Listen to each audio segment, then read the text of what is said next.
Sekalipun diriku memiliki karunia bernubuat, sekalipun diriku punya iman sempurna untuk pindahkan gunung, tapi jika aku tak mempunyai kasih, tiada berguna lagi diriku, tiada berguna diriku. Salam Bapak Ibu saudara-saudara yang dikasihi oleh Tuhan Yesus Kristus. Selamat pagi dan salam sejahtera bagi kita semua. Bapak Ibu serta saudara-saudara yang dikasihi oleh Tuhan Yesus, selamat berjumpa kembali di dalam acara Ragi Roti pada pagi hari ini. Mari kita sebelum menerima firman Tuhan, kita awali dengan kita berdoa terlebih dahulu. Ya Tuhan Allah sumber kehidupan kami datang bertelut di hadirat-Mu ya Tuhan, mengucapkan puji syukur dan terima kasih karena atas berkat yang telah Tuhan berikan sampai pada saat ini. Ya Tuhan, pada saat ini kami hendak mendengarkan firman-Mu, kiranya Engkau hadir di tengah-tengah kami, Tuhan urapi kami, Tuhan berkati kami sehingga kami boleh mendengarkan firman-Mu dengan baik dan Tuhan mampukan kami untuk melaksanakan di dalam kehidupan kami sehari-hari. Bapa yang makasih, kiranya kami boleh melaksanakan apa yang Tuhan berikan pada saat ini. Hanya di dalam Tuhan kami, Yesus Kristus, kami naikkan doa dan ucapan syukur kami.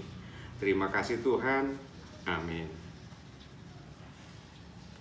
Bapak, Ibu, serta saudara-saudara yang dikasihi oleh Tuhan Yesus, firman Tuhan pada pagi hari ini kita ambilkan dari bacaan 1 Korintus 15 ayat 1 sampai dengan 11 yang demikian firman Tuhan. Dan sekarang saudara-saudara, aku mau mengingatkan kamu kepada Injil yang aku beritakan kepadamu dan yang kamu terima dan yang di dalamnya kamu teguh berdiri. Oleh Injil itu kamu diselamatkan asal kamu teguh berpegang padanya, seperti yang telah kuberitakan kepadamu, kecuali kalau kamu telah sia-sia saja menjadi percaya. Sebab yang sangat penting telah kusampaikan kepadamu, yaitu apa yang telah kuterima sendiri, ialah bahwa Kristus telah mati karena dosa-dosa kita, sesuai dengan kitab suci, bahwa Ia telah dikuburkan, dan bahwa Ia telah dibangkitkan pada hari yang ketiga, sesuai dengan kitab suci, bahwa Ia telah menampakkan diri kepada Kefas dan kemudian kepada ke-12 muridnya. Sesudah itu ia menampakkan diri kepada lebih dari 500 saudara sekaligus. Kebanyakan dari mereka masih hidup sampai sekarang, tetapi beberapa di antaranya telah meninggal. Selanjutnya ia menampakkan diri kepada Yakobus, kemudian kepada semua rasul, dan yang paling akhir dari semuanya, ia menampakkan diri juga kepadaku, sama seperti kepada anak yang lahir sebelum waktunya.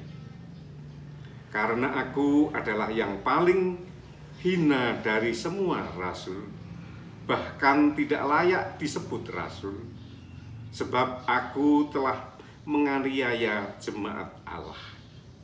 Tetapi karena kasih karunia Allah, Aku adalah sebagaimana aku ada sekarang, dan kasih karunia yang dianugerahkannya kepadaku tidak sia-sia. Sebaliknya, aku telah bekerja lebih keras daripada mereka semua. Tetapi bukannya aku, melainkan kasih karunia Allah yang menyertai aku. Sebab itu, baik aku maupun mereka, demikianlah kami mengajar dan demikianlah kamu menjadi percaya. Bapak, Ibu, serta saudara-saudara yang dikasihi oleh Tuhan Yesus,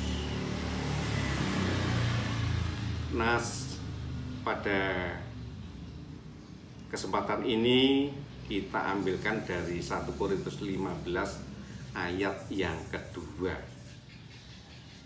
yaitu oleh Injil itu kamu diselamatkan, asal kamu teguh berpegang padanya, seperti yang telah kuberitakan kepadamu, kecuali kalau kamu telah sia-sia saja menjadi percaya. Bapak, Ibu, Saudara yang dikasihi oleh Tuhan Yesus Kristus, Rasul Paulus menegaskan Injil itu bukanlah perkataan manusia atau ide manusia, tetapi merupakan firman Tuhan, kekuatan Tuhan yang menyelamatkan setiap orang percaya, seperti yang tertulis di dalam Roma 1 ayat 16. Banyak orang Kristen yang salah mengerti tentang ayat ini. Mereka beranggapan apabila sudah rajin ke gereja dan mendengarkan berita Injil dan khotbah firman Tuhan, mereka pasti akan selamat. Kita perhatikan ayat nas ini. Injil tidak dapat menyelamatkan hidup seseorang bila orang tersebut tidak berpegang teguh pada Injil dan tidak percaya. Bapak, Ibu, serta saudara-saudara yang dikasihi oleh Tuhan Yesus, seringkali memang kita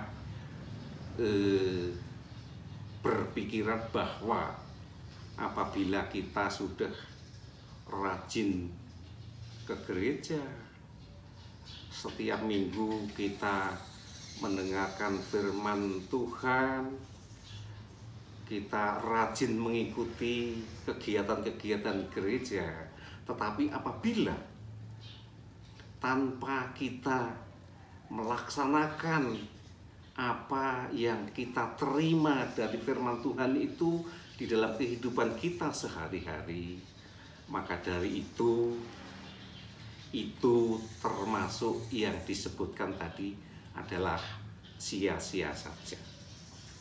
Bapak, Ibu, Saudara yang dikasihi oleh Tuhan Yesus, yang dimaksud berpegang teguh pada Injil, yang artinya adalah seluruh pola hidup kita dilandaskan pada Injil, pola hidup yang selaras dengan kebenaran Injil,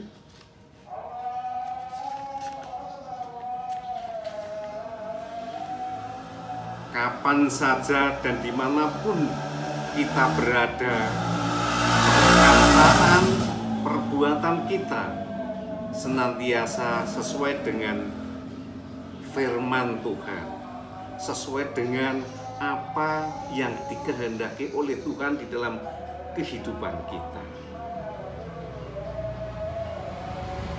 Apabila berbicara tentang ketaatan melakukan firman Tuhan, berpegang teguh pada Injil, berarti pula kita menerima firman itu bukan hanya sebagai perkataan dari manusia, melainkan berasal dari Tuhan sendiri, seperti yang disampaikan oleh Rasul Paulus kepada jemaat di Tesalonika,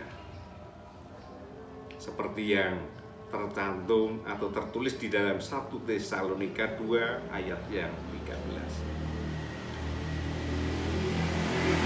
Jikalau benar kita berpegang teguh pada firman Tuhan, kita akan percaya sungguh-sungguh bahwa semua yang dikatakan dan tertulis di dalam Alkitab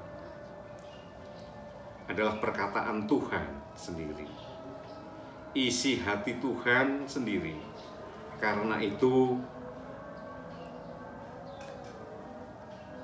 kita harus mentaatinya.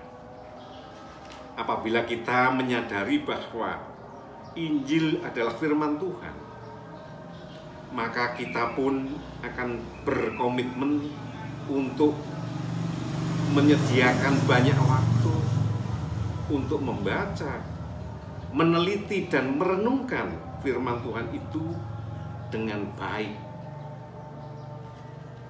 Injil menyelamatkan orang yang percaya, karena Injil memimpin kita untuk hidup dalam kebenaran dan percaya kepada Kristus yang adalah Tuhan dan Juru Selamat kita.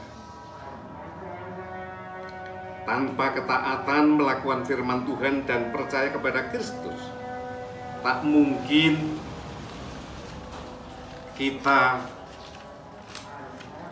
akan mengalami penggenapan janji-janji Tuhan. Kiranya Roh Kudus menolong kita, memampukan dan memimpin kita untuk senantiasa berpegang teguh pada Injil Tuhan. Tuhan senantiasa memberkati kita semua. Amin.